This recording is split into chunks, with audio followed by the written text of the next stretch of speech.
Thanks so much for staying with us. I'm thinking next we maybe talk about the money behind each of your groups.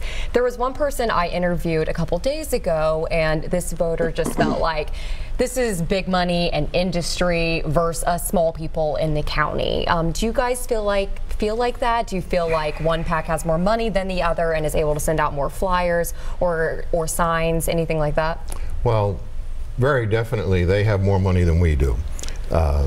They received a $50,000 donation from the National Realtors Association out of Chicago, which I honestly don't understand what interest they would have in Clarksville. Can we pull over and park there for just a second?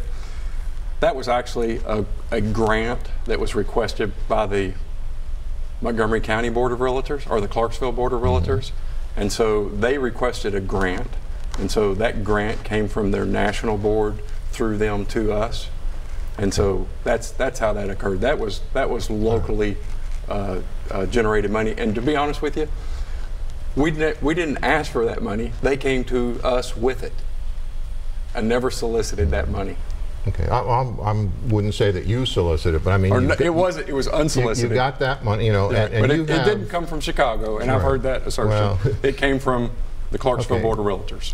So then the question could become, you know, why are they willing to invest so much plus whatever additional? You got a lot of money from the car dealers, you know, and everybody's entitled to give their money, but. Well, let's pull over and talk about the Board of Realtors. I haven't asked them what their dog in the hunt was. Right.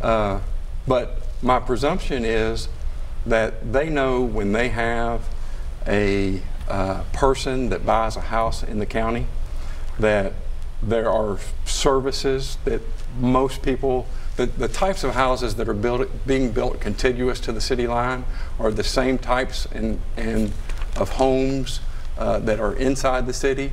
And those folks coming from out of town, they expect services, and then when they find out there aren't services, that limits the ability to sell that house. For instance, there is no stormwater conveyance ordinance or resolution in the county.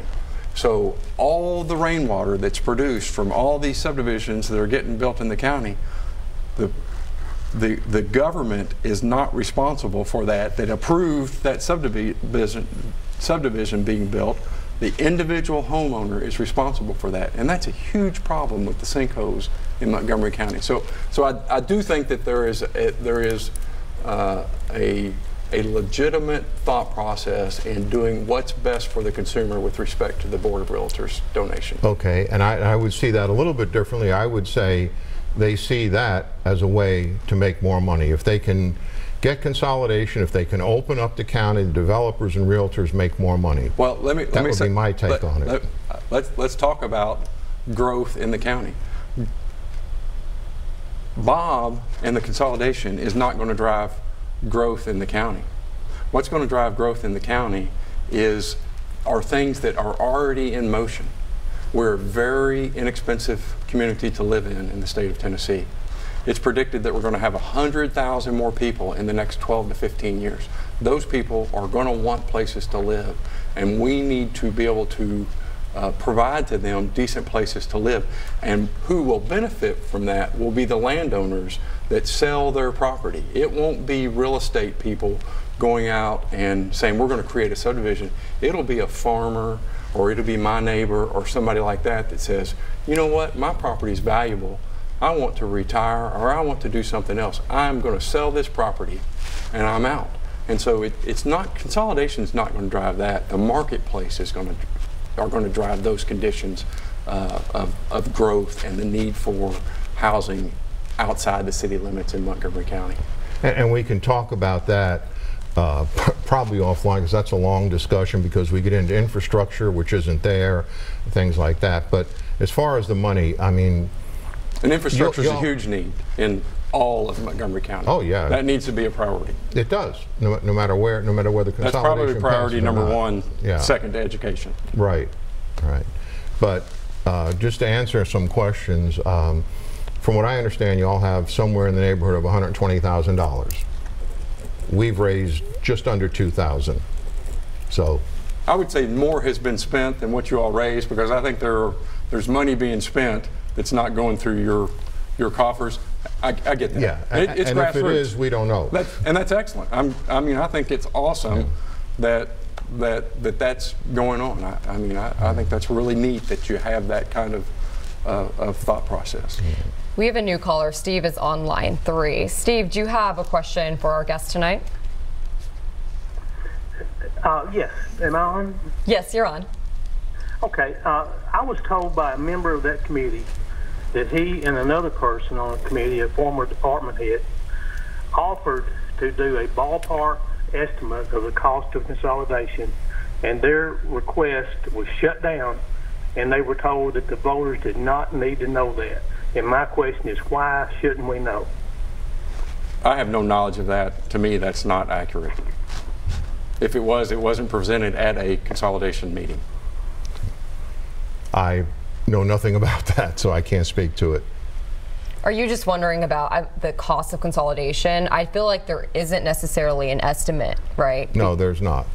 Because it's unknown, or if there will or will not be a cost. And I will just reiterate that there's no estimate of what our future governments, as they are going to cost either. But I thought his question was about a process during the charter writing. Like something was shut down. The process of the transition. That's the way I took it. Exactly. It was. And he asserted that there was some kind of process that was shut down. Absolutely not. If somebody wanted to get that off the ground, I think we'd have entertained it, and we would have discussed it. Our meetings are open, or were open. We don't have them anymore. And I don't recall seeing anything in the minutes that were made public about that, so I could not speak to that. Gotcha. All right, we have one caller. Leslie, are you there? Yes, I am. Okay, real fast, 15 seconds. Can you give me your question? Yes, it is regarding the Allegheny Institute study that was mentioned earlier. A lot of similar promises have been made as to how consolidation would favor everyone. And I think this is in Louisville, in Philadelphia, and one other instance. And this is over a 20-year time period where these communities are definitely pushy. This will happen. It will be better. It's better for everyone. And in all 3 of those studies, none of the promises that were made, they didn't pan out, just like I don't expect that these would. For instance, the cost that we would incur. Hey, Leslie, we're out of time for this block, but we're going to come back after this break, and we're going to make sure that they answer your question. So please stay here with us. Thanks.